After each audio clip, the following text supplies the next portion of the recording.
장이 끝나도 투자는 끝나지 않는다. 안녕하세요. 어예진의 방과 후 목돈연구소 어예진입니다. 5월 26일 월요일 오늘 시장 오랜만에 상승다운 움직임을 보였습니다. 코스피는 2% 급등하며 2640선을 회복했고요. 코스닥도 1.3% 상승해 720선으로 올라왔는데요. 자세한 이야기 잠시 후 분석해보죠.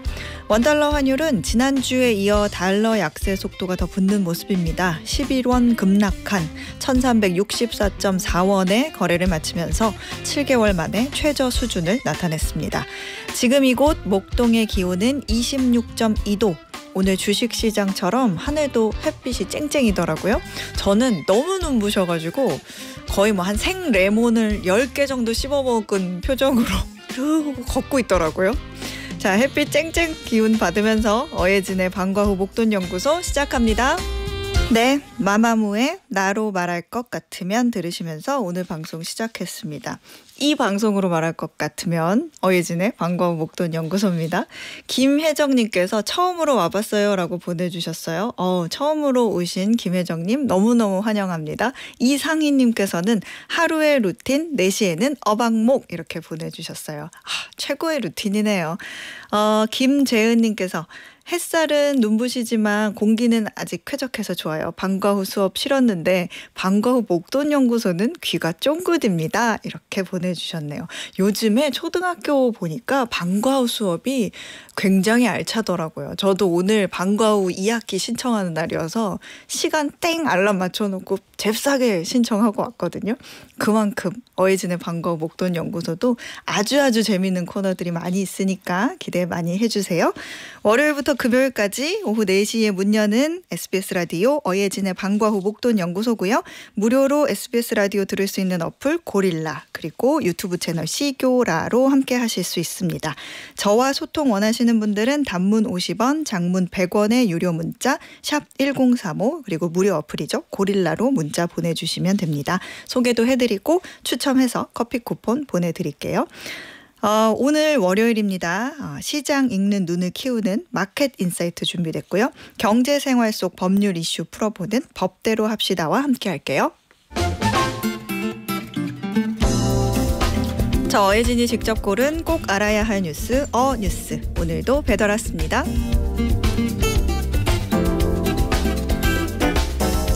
앞으로 길을 잃을 일은 없어질 것 같습니다. 찰나의 순간에 벌어진 소중한 순간도 말 한마디면 기록으로 모두 남길 수 있고요. 지나가다 발견한 이름 모를 꽃도 무슨 꽃인지 금방 알 수 있습니다. 바로 이 스마트 안경만 있으면 가능한 일이죠. 구글과 메타, 애플 등 빅테크 기업들이 AI 비서를 탑재한 스마트 안경 사업에 사활을 걸고 있습니다. 구글은 며칠 전 AI 제미나이에게 다양한 지시를 내릴 수 있는 스마트 안경을 공개했습니다. 눈앞에 지도를 펼쳐 길을 안내하는가 하면 조금 전 봤던 사물의 모습을 기억하고 가게 이름을 찾아내기도 합니다. 외국인의 말을 실시간으로 번역해 자막을 눈앞에 띄워주기도 하죠. 하드웨어는 삼성전자와 함께 만들고 디자인은 우리나라 선글라스 브랜드인 젠틀몬스터가 맡아 내년 중 출시할 계획입니다. 새로운 제품을 출시할 때마다 시장의 판도를 뒤바꾸는 애플은 마음이 급해졌는지 스마트 안경 출시 일정을 내년 말로 앞당겼습니다. 메타는 지난해 이미 선글라스 브랜드 레이벤과 AI가 탑재된 스마트 안경을 출시했습니다. 두 손 자유롭게 사진과 비디오 촬영, 음악 감상, 통화를 할 수 있는 것 외에도 지금 내가 들고 있는 이 책의 내용을 요약해줘 같은 질문을 그때그때 AI가 해결할 수 있었는데요. 올해 말 새로 나올 스마트 안경은 얼굴 인식 기능도 포함된다고 합니다. 이렇게 엄청난 기술 혁신이 일어나고 있지만 가격과 배터리 수명 그리고 가장 중요한 개인정보 보호 문제는 여전히 모두의 해결 과제로 남아 있습니다. 지금까지 인공지능에게 답을 얻기 위해 글이나 사진, 영상을 입력해야 했던 것에서 이제는 내가 보는 것, 경험하는 것 자체가 질문이 되는 세상이 온다는 건 엄청난 변화일 겁니다. AI 비서가 늘 함께 다니며 문제를 해결해 주니 스마트 안경을 쓰는 자와 안 쓰는 자의 능력 격차도 훨씬 커지겠죠. 구글 부사장은 자사의 스마트 안경을 쓰는 순간 슈퍼파워를 얻게 될 거라 말합니다. 더 똑똑하게 살 수 있는 미래가 기대되기도 하지만 다른 한편에선 스스로 판단하지 않고 AI에만 의존하는 삶이 될까 하는 걱정도 듭니다. 눈빛으로 전해지는 언어도 마음에 새기는 추억도 다 인간만이 할 수 있는 거니까요. 스마트 안경이 바꿀 우리의 미래는 어떨 것 같으세요? 이상 뉴스였습니다.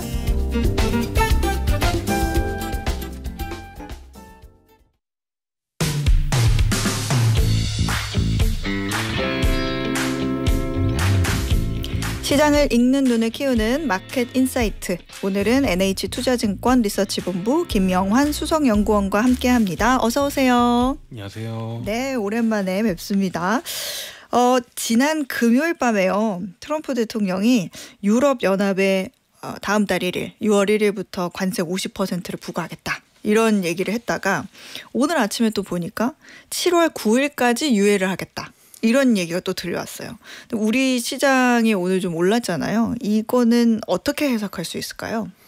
일단 유예됐으니까 그 자체가 단기적으로 큰 악재로 작용하지는 않았던 것 같고요. 네. 약간은 안 도를 리였기는 한데요. 약간 이상하긴 하죠. 네. 왜냐하면 사실 한국이 금요일 날 이걸 반영해서 빠졌다거나 한 건 아니었으니까. 그러니까 한국에 올라갈 수 있는 레벨이 원래도 한 이 정도는 됐었다. 2,600 중반 정도는 됐었다라고 보는 게 맞는 것 같고요. 한 달 전에 제가 왔을 때 네. 이제 코스피의 상한을 밸류에이션으로 보면은 한 2,640 정도 볼 수 있을 것 같다 이런 말씀들을 드렸었는데 그 단계 정도 와 있는 상황에서 악재가 나올락말락하지만 반영은 안 됐다. 일단은 그렇게 보는 게 맞는 것 같은데요. 네. 저는 오늘 주가를 떨어뜨린 요인은 아니었지만 약간의 위험 신호기나 하다라는 생각을 합니다. 두 가지 측면에서인데 네. 하나는 자꾸 미국이 말을 번복하고 있다. 그러니까요. 라는 거고요. 네. 특히나 수습 담당인 베센트 말이 자꾸 번복당하고 있다라는 부분이고요. 네. 또 하나는 트럼프가 관세 50% 얘기를 하면서 EU와 협상이 전혀 진행이 안 되고 있다라는 얘기를 했었어요. 네. 이 두 가지가 약간은 좀 경고 신호지 않나라는 생각이 듭니다. 그러니까요. EU가 그 내민 제한이 뭔가 다른 나라 수준에 비해서 좀 부족하다고 느끼는 것 같고 무엇보다 그 EU의 협상 방식이 너무 느리다는데 이 트럼프 대통령의 불만이 좀 있는 것 같은데 이거는 조금 더 부연 설명을 드려볼게요. 이 스콧 베센트 재무장관이 이전의 발언이 좀 뒤집어졌다는 게 왜 불확실성을 키우는 걸까요? 이거를 알려면은 네. 일기 때로 돌아가 보면요. 2018년에 그 밥 우드워드라는 작가가 네. 썼던 약간 트럼프 일기를 폭로하는 종류의 책이 나왔었어요. 그때 당시에 한국 입장에서는 조금 연관이 있을 만한 게 그 한미 FTA를 트럼프가 폐기하려고 했었다. 네. 그런데 이거를 주요 내각들이 보니까 이거 안 된다, 좀 큰일 날 것 같다라는 생각을 했던 거죠. 그래서 게리 콘 당시에 이제 국가경제위원장이 이거를 트럼프 식상에서 몰래 숨겨가지고 사인 못하게 만들었다. 네. 이런 얘기가 나옵니다. 이 얘기는 뭐냐면은 네. 트럼프는 원래 그렇게 여러 정치, 경제 이런 역학관계를 잘 심도 있게 생각을 해서 전략적으로 행동하는 사람이 아니고 이거를 뒷수습하는 당당히 다 경제 관료들이었는데 이것이 너무 힘들었다. 이 얘기를 하고 싶어서 이 책에서 그 사례를 나온 거였는데요. 네. 지금도 약간 비슷한 것 같아요. 그러니까 베센트가 수습 담당이라고 얘기를 하는 이유가 네. 4월 1일 날 처음 상호관세가 나왔을 때 시장이 깜짝 놀라니까 베센트가 나와서 이 보복만 안 하면 이것보다 더 높아지진 않을 거야. 그리고 협상 잘하면 자꾸 깎아줄 수 있어. 이런 얘기를 했었어요. 맞아요. 자 여러분 진정하시고 이거는 이 협상용입니다. 이런 식으로 이게 습관이었네요. 그렇죠. 네. 그러고 나서 이제 중국 대상 관세를 자꾸 올리니까 거기에 대해서 베센트는 또 나와서 뭐라고 했냐면은 여러분 이거 다 중국을 고립시키기 위한 전략입니다. 그런데 정작 협상 없이 중국은 또 깎아줬단 말이죠. 그리고 오늘 와서는 또 이제 EU에 대한 관세를 올린다는 얘기는 네. 첫 번째 그 베센트가 했던 얘기를 뒤집는 거죠. 왜냐하면 보복 안 했는데 관세를 올렸으니까요. 네. 그리고 50%가 되면은 중국 30%보다 EU 관세 50%가 더 높아지니까 이거는 중국을 고립시키기 위한 겁니다도 아니었던 거예요. 네. 그러니까 이 얘기들이 앞으로 트럼프가 무슨 일을 해서 사람들을 놀라게 해도 이상하지 않다. 요거를 조금 만든 거 아니냐 이게 좀 걱정스러운 부분인 거죠. 그렇군요. 그러니까 중국의 전례처럼 뭔가 관세를 부과했다가 다시 유예한 부분 이런 걸 두고 다시 여지가 생겼다, 다시 협상의 길이 열렸다라고처럼 이렇게 이번 일도 긍정적으로 생각할 여지는 없는 걸까요? 물론 이제 긍정적인 건 그래도 유예를 한 거니까 네. 다양한 일이긴 합니다만은 중국이랑의 협상 시점을 생각해 보면요. 네. 사실 그렇게까지 중국이 뭔가 양보하면서 145%를 안 하기로 한 게 아니었거든요. 그러니까 미국 입장에서는 145% 해서 미국 경제에 너무 큰 타격이 오거나 중국산 수입품이 아예 미국으로 못 들어오는 상황이 되거나 하면 안 되니까 그냥 별다른 협상 없이 일단 그냥 지나치게 문제가 되지 않는 수준으로 낮춰놓자 이런 식으로 가버린 거예요. 네. 근데 그걸 보면서 다른 동맹국들은 다 무슨 생각을 하게 됐냐면 이거 그냥 만만해 보이면 그냥 안 되겠는데 우리도 강하게 나가야겠는데 라는 생각들을 한 거고요. 그래서 그 뒤에 뭐 파이낸셜 타임스 이런 데서 나온 얘기들이 동맹국들의 협상 전략이 바뀌고 있다. 중국이랑 협상 이후에 점점 더 강경해지고 있다 이런 얘기를 하는데 그중에서도 EU가 제일 그런 면모를 많이 보여줬던 거죠. 그러면 이 얘기인즉슨 EU도 또다시 그런 50% 관세를 또 얘기를 해서 유예해놓고 이런 것들을 보면은 네. 오히려 다른 나라들도 미국에 잘 협조 안 하려고 하고 협상 길게 끌고 가려고 하는 움직임들이 계속 강해지는 일련의 과정에 있는 거 아니냐. 그런 상황이면은 미국이 얘기했던 뭐 2, 3주 내에 협상 많이들 할 수 있어 이런 얘기를 다 거짓말이었다는 게 점점 밝혀지게 된다면 6월 분위기는 좋지 않을 수도 있죠. 이런 가능성을 좀 염두에 둬야 된다. 그래서 저는 오늘 자체는 조정을 안 받았지만 안 좋은 신호다라고 생각을 합니다. 그것도 그렇고 뭐 EU라는 것 자체가 한 나라가 아니니까 또 유럽 연합이다 보니까 이 협상 과정에서 모두가 동의를 해야 되는데 그 동의라는 게 각 나라의 이해관계가 얽혀 있는데 서로 하나로 모아지는 게 쉽지도 않을 것 같아서 그런 부분도 조금 걱정이 들고 일단은 지금 협상의 모양새가 약간 오히려 양쪽의 상황을 고려하는 게 아니라 미국의 형편이 좀 더 중요한 상황이 아닌가 그런 생각도 들기는 하네요. 일단은 이번 주로 좀 시선을 돌려보도록 하죠. 지난주에 계속 환율 흐름이 좀 불안정했거든요. 근데 이번 주 중에 한국과 미국의 통화 정책 관련 이벤트가 좀 여러 예정이 돼 있는데 여기에 대한 전망은 어떻게 보세요? 예, 수요일 그러니까 그 한국 시간으로 목요일 새벽이죠. 네. 5월 FOMC 그 회의록이 공개가 되고요. 5월 당시에 파월의 얘기를 생각해 보면 약간은 완화적인 듯하면서 보수적인 그 애매한 뉘앙스들을 보였었는데 네. 실제로는 걱정들이 더 많았지 않을까라는 생각이 들어요. 그나마 파월이 그걸 좀 중립적으로 얘기해 준 거에 가까워 보인다라는 인상이 좀 들고요. 그리고 그 이후에 연준 위원들이 지금까지 하고 있는 얘기들을 보면은 지금 시장은 한 2번 연내 그래도 한 2번 정도는 금리 인하 가능하지 않을까 정도로 생각을 하는데 점점 그 기대보다도 더 후퇴하고 있는 것 같아요. 한 번 내지는 아닐 수도 있어. 이런 얘기들이 많아지고 있는 것 같아서 네. 시장에서 좋은 신호를 주지는 못할 것 같고요. 한국 같은 경우는 그나마 낫습니다. 네. 다 같은 날 그 한국에서는 한국은행 금통위가 열리는데 네. 그동안 한국이 경기 때문에 내수 경기가 안 좋으니까 금리 인하를 해야 됐음에도 불구하고 자꾸 못했던 이유, 덜 할 수밖에 없었던 이유가 환율 불안 때문이었단 말이에요. 네. 근데 지금은 환율이 한 1,300원 중반, 60원대 오늘은 네. 정도까지 떨어져 있는 상황이니, 그쵸. 그리고 상승 압력을 받고 있는 상황도 아니니, 그러면 금리 인하 정도 조금 더 정도는 할 수 있지 않느냐. 그래서 동결보다는 인하 가능성을 더 높다고들 많이 보고 있는 것 같고요. 실제로 그럴 것 같습니다. 제 생각에도. 근데 네. 이렇게 종합해 보면은 미국은 금리 인하는 못 할 것 같고 한국은 할 것 같으면 그럼 한국에서는 수출주한테는 안 좋은 거고 내수주한테는 좋은 일이다. 뭐 이 정도로 정리를 할 수 있겠네요. 그렇군요. 경제지표 발표도 예정이 돼 있죠. 29일에는 미국 1분기 GDP 수정치 나오고 30일에는 이제 PCE라고 해가지고 연준이 통화정책 결정할 때 가장 중요하게 여기는 물가지표 이 PCE가 발표가 되는데 여기서는 어떤 점을 좀 우리가 주목할 필요가 있을까요? 이번 주는 그렇게까지 그러니까 사실은 중요한 지표들인데 그러니까 네. GDP는 경기를 판단하는데 제일 중요한 지표고요. 그 PC도 물가 상승을 보는 데 있어서 연준의 통화 정책의 제일 중요한 지표인데 네. 하지만 이번 주는 그렇게 중요하게 작용하지는 않을 것 같아요. 왜냐하면 왜요? 이번이 4월달 지표이기 때문인데요.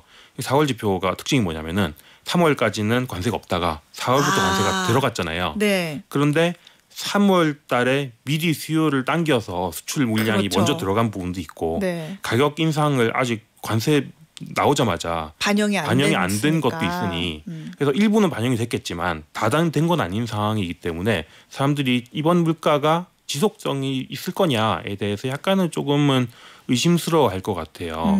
일단은 지금 컨센서스는 대략적으로 물가는 약간 오르고 한 네. 0.1% 정도 오르고 GDP는 약간 떨어지는 한 마이너스 0.3% 정도 이 정도로 예상들을 하고 있는데 네.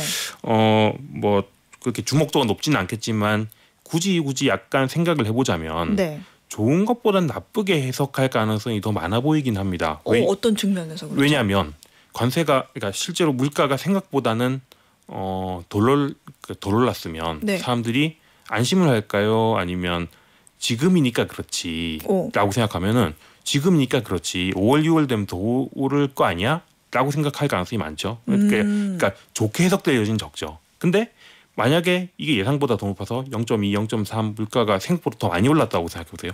야 벌써부터 이러는데 앞으로 더 쩔 거야 라고 생각을 하겠죠. 그래서 사실 좋게 나와봐야 안심하기는 어렵고 안 좋게 나오면 더 나쁜 상상을 자극할 수 있기 때문에 그냥 잘해야 중립이고 약간 안 좋을 수도 있다. 해석 자체는 안 좋을 수도 있다. 좀 그런 약간은 걱정스러운 그 관세랑 더불어서 약간 당장 나쁠지는 모르겠는데 약간 쎄하다 이런 느낌을 만드는 상황입니다. 이번 수치를 기준으로 앞으로 어떻게 될 건지를 우리가 괜히 지레 겁을 먹느냐 아니면 그래 뭐 이렇게 받아들이느냐 한 그런 기준점이 될 수도 있다는 얘기군요. 29일 새벽, 그러니까 우리 시간으로 29일 새벽에 또 엔비디아 실적 발표도 예정이 돼 있어요. 미국 AI 주식하고 또 한국 반도체 업종에 좀 어떻게 보면 추가 상승의 동력으로 작용을 할까요? 아니면 그닥 뭐 의미 없게 좀 오히려 영향을 못 미치는 정도로 될까요? 어떻게 전망되고 있습니까? 내용 따라 좀 다를 것 같습니다. 네. 그러니까 지금 1분기 실적 발표를 지나면서 테크 실적들은 대체적으로 괜찮았거든요. 특히나 소프트웨어 기업들은 괜찮았어요. 네. 그리고 AI가 수익에도 기여하고 있고 우리가 돈 잘 벌고 있으니까 앞으로도 AI 투자 계속 할 거야라는 얘기들을 뭐 마이크로소프트도 했었고 구글도 했었고 괜찮았는데 네. 그렇게 보면은 엔비디아 실적도 괜찮을 거예요. 그거는 이제 뭐 이미 알려진 사실인 것 같고요. 그러니까 주가도 이제 130불 정도까지 온 거죠. 근데 문제는 최근에 H20의 수출 통제를 지금 받았잖아요. 네. 그러면 지금까지 쌓아둔 H20 재고도 다 손실 처리를 해야 될 거고 앞으로도 그쪽 중국향 매출이 못 나올 수 있으면 이거 어떡할 거냐. 이 부분에 대해서 엔비디아가 답해야 되는 시점인데 아직 명확하지 않습니다. 가능성 두 가지는 하나는 최근에 또 다시 새로운 조금 더 다운그레이드 돼 있는 형태의 칩을 개발해서 중국에 여전히 수출할 거다라는 얘기가 있고요.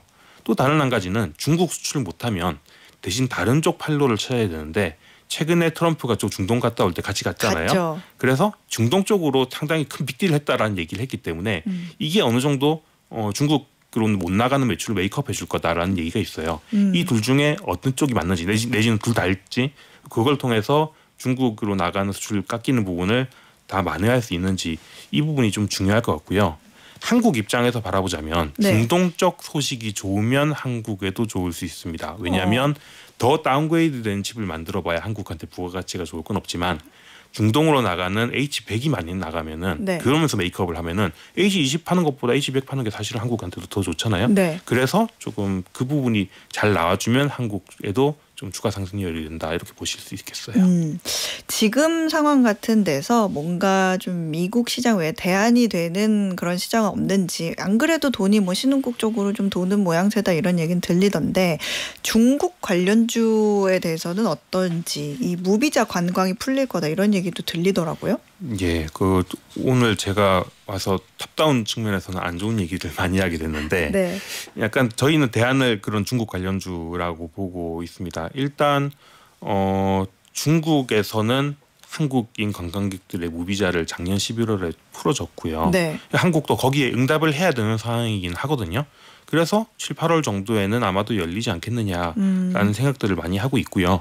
실제로 그렇게 되면은 지금 워낙 그쪽 분야들은 주가도 안 나와 있고 네. 기대감도 없는 상황이기 때문에, 그러니까 지금 중국 향 뭐 수출 수혜 이런 얘기들은 다 중국에서 만드는 화장품을 OEM하는 기업이라던가 이런 쪽만 좋지, 맞아요. 한국으로 외국인들이 들어올 때 수혜를 받을 수 있는 쪽들이 주가가 만들어져 있지는 않거든요. 그쵸? 그런 측면에서는 좀 기대해 볼 만하다.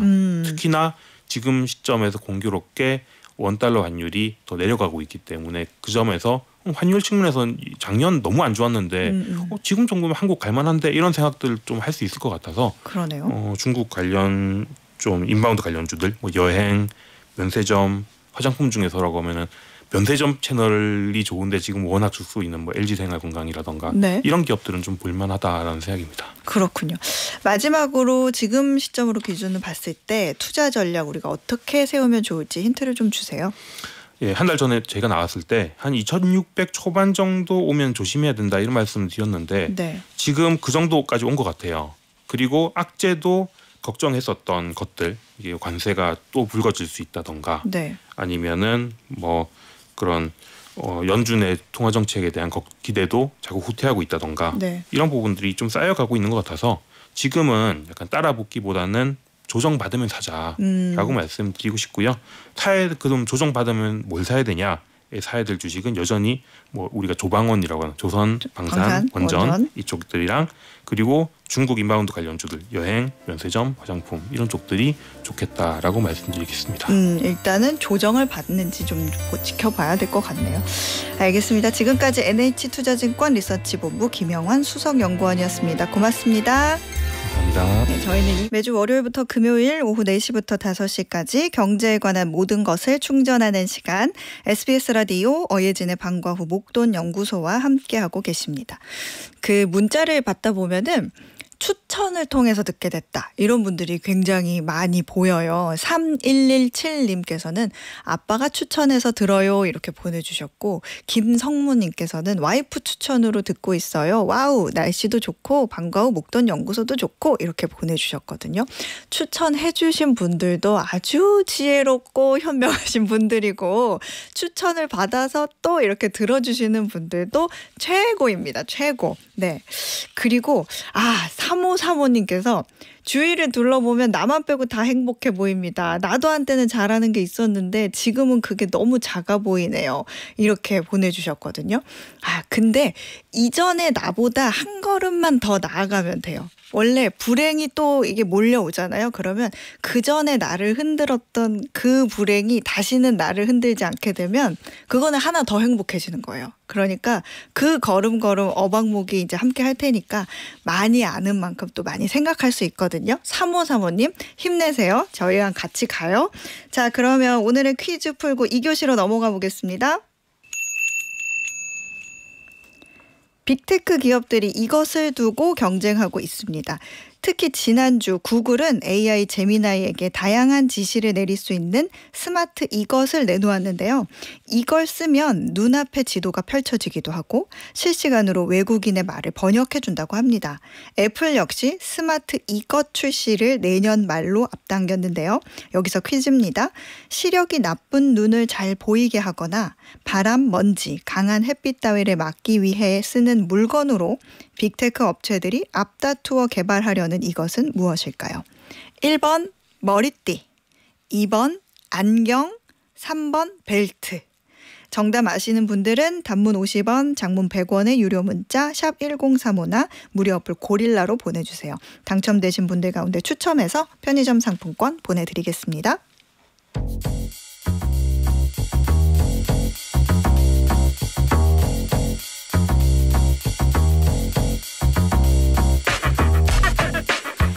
케이스별로 경제 생활 속 법률 이슈를 풀어보는 법대로 합시다. 오늘도 법무법인 로윈의 조세영 변호사가 법대로 해결하는 법 알려드려요. 어서 오세요. 안녕하세요. 조세영 변호사입니다. 네, 조 변호사님 덕분에 제가 매주 굉장히 똑똑해지고 있어요. 어디 가서 좀 아는 척 할 수 있고 너무 좋은 코너인 것 같아요. 오늘 우리 어떤 케이스 한번 배워볼까요? 네, 오늘은 주택의 전세 월세 끝날 때 갱신에 관련된 분쟁이 많이 일어나거든요. 이 갱신 문제에 대한 분쟁과 해결 방법에 대해서 말씀드리려고 합니다. 알겠습니다. 전월세 갱신에 관련된 분쟁. 전월세 갱신 문제로 고민 있으신 분들 많으실 것 같거든요. 단문 50원, 장문 100원 유료 문자 샵 1035 아니면 무료 어플 고릴라로 사연 보내주시면 조세영 변호사가 짧게 조언을 해드릴게요. 자, 먼저 계약 갱신 요구권이라는 게 있잖아요. 요게 먼저 무엇이고 언제 어떻게 쓸 수 있는지부터 우리가 한번 짚고 넘어가 보죠. 네, 주택임대차보호법상의 계약갱신 요구권이 처음 생긴 게 2020년 7월이었습니다. 그 당시에 임대차 3법이라 그래가지고 갱신 요구권, 전월세 상한제, 전월세 신고제 이렇게 세 가지 갱신안이 바로 통과가 됐었고요. 네. 이 내용은 2년 전세가 끝나더라도 임차인이 다시 2년 더 살겠다고 요구할 수 있는 권리입니다. 1회에 한해서 사용 가능하고요. 기간은 만기로부터 6개월에서 2개월 사이 이 4개월 기간 중에 갱신 요구를 해야 됩니다. 요구하는 방법은 문자나 전화, 내용 증명 어떤 방법이든 상관이 없고요. 2년 더 살겠습니다라고 하는 의사를 집주인에게 통지하면 됩니다. 그렇군요. 그러면 만기로부터 6개월에서 2개월 사이에 아무 말도 없었다. 그러면 이제 자동으로 갱신이 되는 건가요? 네, 임대차가 끝나기 전까지 임대인과 임차인 양측 모두 아무 말이 없이 그냥 지나가게 되면 묵시적 갱신이 되고요. 이 묵시적 갱신이 진행이 되면 기존 계약과 동일한 조건으로 다시 계약이 갱신된 것으로 간주가 되는데 이때는 갱신 요구권을 사용한 것은 아니고 네. 묵시적 갱신이기 때문에 묵시적 갱신이 끝나는 시점에 다시 갱신 요구권을 또 사용하실 수도 있습니다. 일단 아무 말을 서로 주고받지 않았으니까 그 카드는 안 쓴 거다. 네네. 묵시적 갱신이 된 후에 임차인이 만약에 중간에 나가고 싶어요. 그러면 어떻게 돼요? 네, 주택임대차보호법에 관련 규정이 있는데요. 네. 묵시적 갱신이 돼서 다시 2년을 살게 되더라도 임차인은 그 도중에 언제든지 나가겠다라고 계약 해지 통지를 할 수가 있고요. 임대인에게 통지한 날로부터 3개월 후에 효력이 발생합니다. 그러니까 살다가 나갈 일이 생기면 나가고자 하는 시점보다 3개월 먼저 통지를 하시면 보증금을 받아서 나가실 수 있다 이렇게 생각하시면 되고요. 이 내용은 갱신 요구권을 사용한 경우도 동일하게 적용이 됩니다. 네. 그러니까 2년 더 살겠습니다라고 갱신 요구를 해서 갱신이 된 경우더라도 임차인은 도중에 사정이 생겨서 중간에 나가고자 하시는 경우에는 계약 해지 통지를 할 수 있고 3개월 뒤에는 계약 해지 효력이 발생됩니다. 임차인은 중간에 그렇게 얘기를 해도 된다. 그러면 반대로 임대인, 이제 집주인이 이제 갱신 후에도 그러면 중도 해지할 수 있나요? 임대인은 안 됩니다. 임대인은 왜 안 돼요? 주택임대차보호법 자체가 네. 임차인을 보호하기 위한 편면적 강행 규정이기 때문에 네. 임대인 쪽에서는 중도 해지를 할 수 있다는 규정 자체가 없습니다. 그래서 임대인은 묵시적 갱신이든 아니면 계약 갱신 요구에 의한 갱신이든 임차인 쪽에서 나가겠다 협의를 하면 상관없지만 그렇지 않는 이상은 임대인 쪽에서 일방적으로 중도 해지를 할 수는 없고요. 정해진 기간을 모두 보장해야만 합니다. 그렇군요. 임차인이 만약에 갱신을 요청하면 임대인은 무조건 들어줘야 하는 건가요?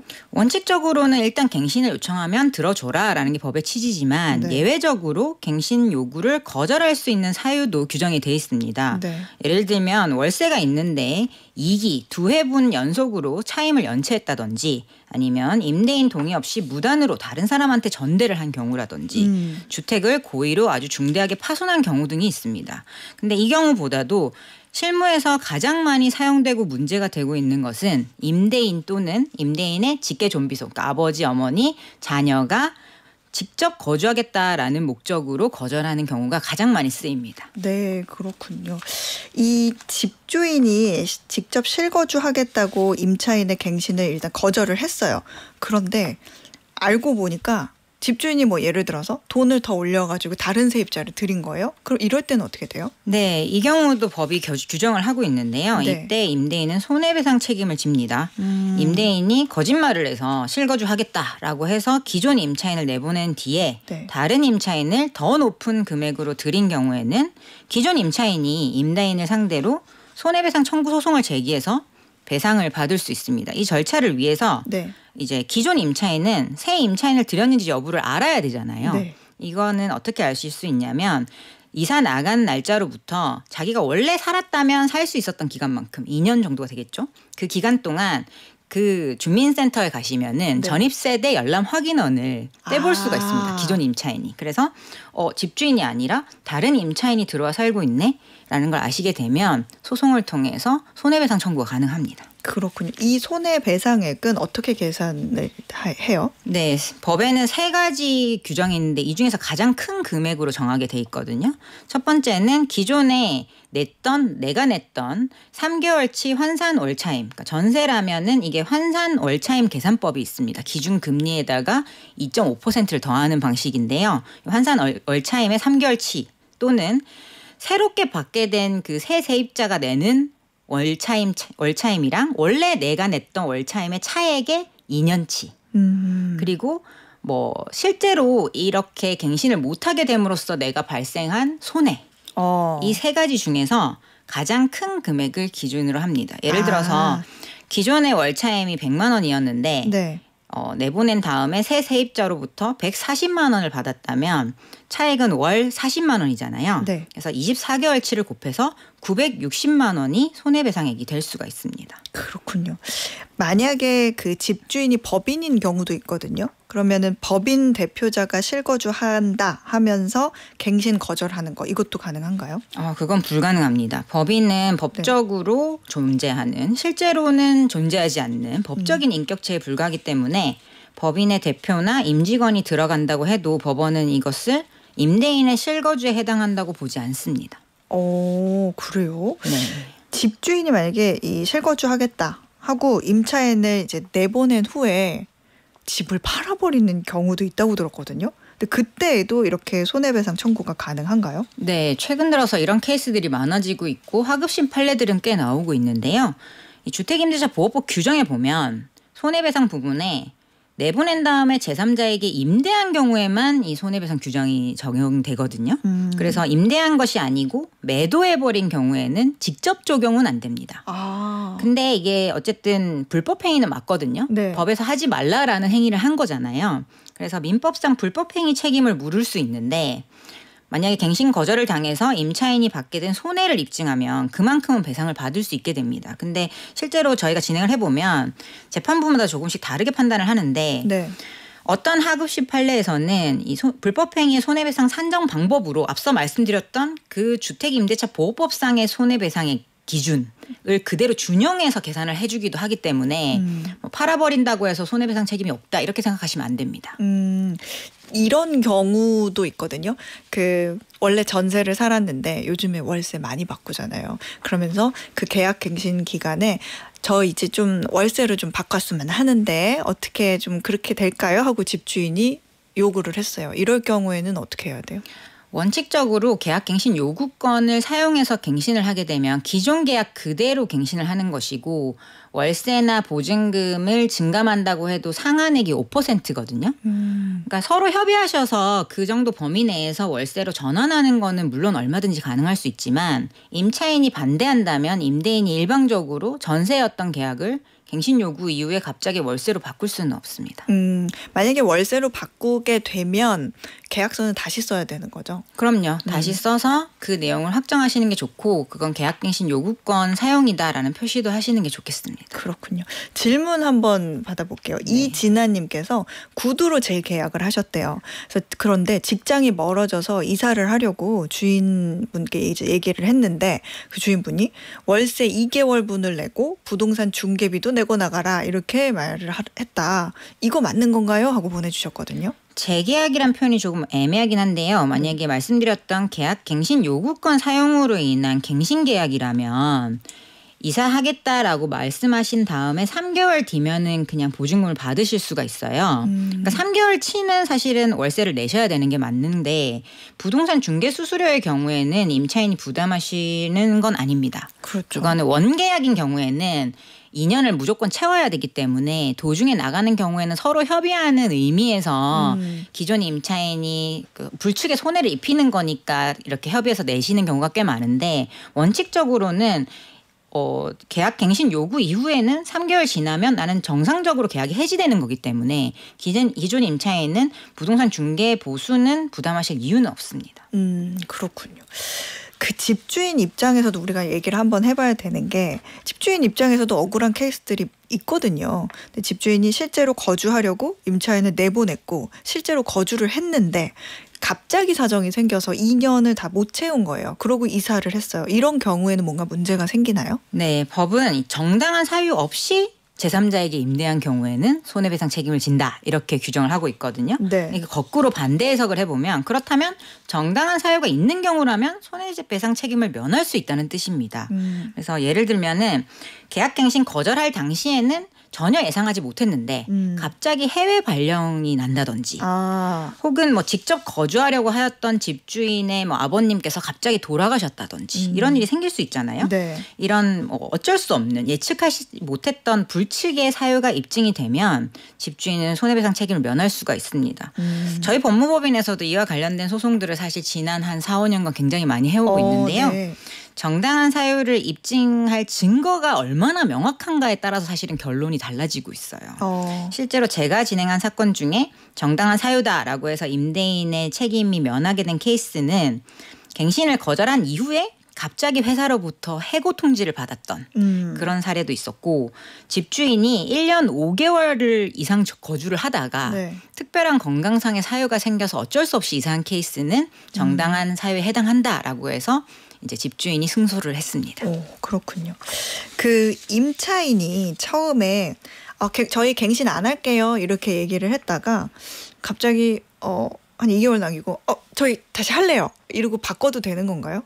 기간 중이라면은 번복도 가능한데요. 네. 근데 이게 문제가 생길 수 있는 경우는 예를 들어서 나는 갱신 안 하고 이사 나가겠다라는 서로 확실한 합의를 했어요. 네. 그에 기해서 집주인이 만약에 다음 임차인을 구하는 계약을 이미 체결을 했다든지 아니면 직접 들어와 살 매수인을 이미 구해서 매매 계약을 체결한 경우에는 사실은 이게 거절이 안 된다기보다는 손해배상 책임을 네, 계약금 물러줘요. 그렇죠. 그런 책임을 지게 되기 때문에 그런 경우에는 사실은 갱신 번복이 좀 어렵다라고 보시면 되겠습니다. 집주인이 임차인에게 손해배상 청구를 할 수 있다는 말씀이신 네, 거죠? 맞습니다. 세입자가 집을 사고 팔 때는 우리가 어떤 점을 좀 주의하면 좋을까요? 네, 이 세입자가 살고 있는 집을 매매할 때는 이 세입자가 갱신 요구권을 사용했는지 사용할 건지 사용하지 않을 건지 이 부분이 가장 쟁점이 돼서 그 공인중개사법 시행규칙 개정이 돼서요. 아예 매매 계약서에다가 이 세입자의 갱신권 행사 여부를 기재하도록 아예 표시를 하게 바뀌었습니다. 그래서 직접 거주할 목적으로 집을 매수하시는 분 경우에는 기존 세입자가 이미 한 차례 갱신 요구권을 사용하신 분이라면 사실은 만기에 무조건 나가셔야 되기 때문에 안전할 것이고요. 만약에 사용하기 전이라면 이 대법원 판례가 있긴 있습니다만 다툼을 피하기 위해서는 이 세입자의 계약갱신 요구권 사용 기간 있잖아요. 6개월에서 2개월. 되기 전에 등기까지 칠 수 있도록 잔금 일정을 잡으시는 게 사실은 가장 안전할 수 있겠습니다. 그렇군요. 계약갱신 요구권을 사용할 경우에 이 전세금이나 월세 금액은 보통 어떻게 결정이 돼요? 그때 다시 결정을 하죠. 네, 5% 상한 규정이 있습니다. 근데 그래서 이 5%를 초과하면 무효가 돼요. 근데 5%를 무조건 또 올려줘야 되는 건 아니거든요. 그러니까 서로 협의하셔서 뭐 그 5% 범위 내에서 올릴 수 있다라는 뜻이지 집주인이 올려달라고 해서 무조건 다 올려줘야 된다는 건 아닙니다. 협의 자체가 이 금액에 있어서는 조금 어렵기는 하더라고요. 네, 그렇죠. 서로 그냥 서로 합리적이신 분들이라면 주변 시세에 맞춰서 뭐 너무 많이 올랐다 그러면 5% 꽉 채워서 올리기도 하고 뭐 별로 많이 안 올랐다 그러면 2% 3% 아니면 아예 안 올리는 경우도 있는데 이게 분쟁으로 가게 되면 집주인 입장에서는 강제로 올리려면 사실 이것도 뭐 조정 신청을 하든지 민사소송으로 가야 되는데 상당히 어렵습니다. 저도 이렇게 해봐서 아는데 왜 이렇게 그때마다 작아지는지 모르겠어요. 네. 아무튼 이 계약갱신 시에는 우리 아까 계약서 다시 써야 된다고 말씀하셨었죠? 네, 반드시 다시 써야 되는 건 아니고요. 뭐 그냥 금액이 동일하고 네. 그대로라면 기존 계약서로 가름할 수도 있는데 보증금이나 월세에 변동이 생겼다면 다시 써서 확정일자를 다시 받으실 필요도 있고요. 요즘은 그냥 전세대출 연장권 때문에 다시 쓰시는 경우도 많더라고요. 근데 주의하실 점은 갱신 요구권 사용으로 인한 갱신 계약이다라는 특약을 꼭 써두셔야 나중에 이게 갱신 요구권 사용으로 인한 계약서인지 아니면 아예 새롭게 또 이 지금부터 다시 계약하자라고 하는 재계약인지에 대한 뭐 그런 분쟁이 안 일어날 수 있기 때문에 그런 표현은 꼭 써두시는 게 좋겠습니다. 그렇군요. 문자 한번 더 볼게요. 임은실님께서 세입자가 월세 밀리고 계약 기간도 지났는데 주인이 맘대로 문을 열고 안에 물건을 다른 곳으로 이동할 수도 없어서 임대인이 손해를 감수하는 경우도 많습니다. 이에 대한 임대인의 보호 대책이 너무 미흡한 것 같은데 개인적으로 손해배상 소송 할 수 있는 것만 있는 건가요? 네, 아쉽지만 이 경우에는 명도 소송하시고 그동안 밀렸던 월세와 관리비에 관한 손해배상 청구 소송을 하는 수밖에는 없고요. 네. 이걸 미연에 방지하려면 사실은 재소전 화해라는 것을 애초에 문제가 생기기 전에 임대인과 임차인 간에 받아 두셔야 되는데 이것도 법원을 통해서 또 진행해야 되는 부분이다 보니까 네. 일반인 분들이 뭐 작은 건의 임대차 계약에 대해서 재소전 화해를 일일이 다 받을 수도 없는 거라서 좀 답답한 측면이 있습니다. 이런 경우도 좀 있죠. 9335님께서 월세 집계약 끝나고 집주인이 계약금을 이런저런 이유로 다 안 주면 어떻게 해야 되나요? 라고 하셨어요. 계약금이라고 하셨는데 보증금에 해당이 될까요? 그러면 보증금 안 주게 되면 뭐 임차권 등기 바로 진행하실 수 있고요. 네. 그런 부분들은 임차인은 뭐 못 받았다라는 것만 바로 소명해서 신청하시면 임차권 등기는 뭐 금방 걸립니다. 한 2주 안에 걸리고 네. 그 등기된 집은 다음 세입자 받기 어려워지기 때문에 집주인이 많이 곤란해지죠. 알겠습니다. 오늘 사례 여러 가지 소례 통해서 많은 도움을 받았네요. 자, 지금까지 법무법인 로인의 조세영 변호사였습니다. 고맙습니다. 감사합니다. 네, 오늘 퀴즈 정답 확인해 보겠습니다. 오늘 어뉴스에서 빅테크 기업들이 앞다퉈 스마트 안경을 개발하고 있다는 소식 전해드렸잖아요. 시력이 나쁜 눈을 잘 보이게 하거나 바람, 먼지, 강한 햇빛 따위를 막기 위해 눈에 쓰는 물건이 뭔지 여쭤봤습니다. 오늘 퀴즈 정답은 2번 안경이었습니다. 자, 편의점 상품권 받으실 분들 소개해 드릴게요. 남윤정님, 스마트 안경 뉴스에서 봤어요. 하루가 다르게 세상이 빠르게 변하네요. 맞아요. 거의 발전의 속도는 점점점 주기가 짧아지는 것 같아요. 자, 그리고 노인주님께서 제가 안경을 쓰는데 스마트 안경이라고 해도 불편해서 안 쓰고 싶어요 라고 해주셨어요.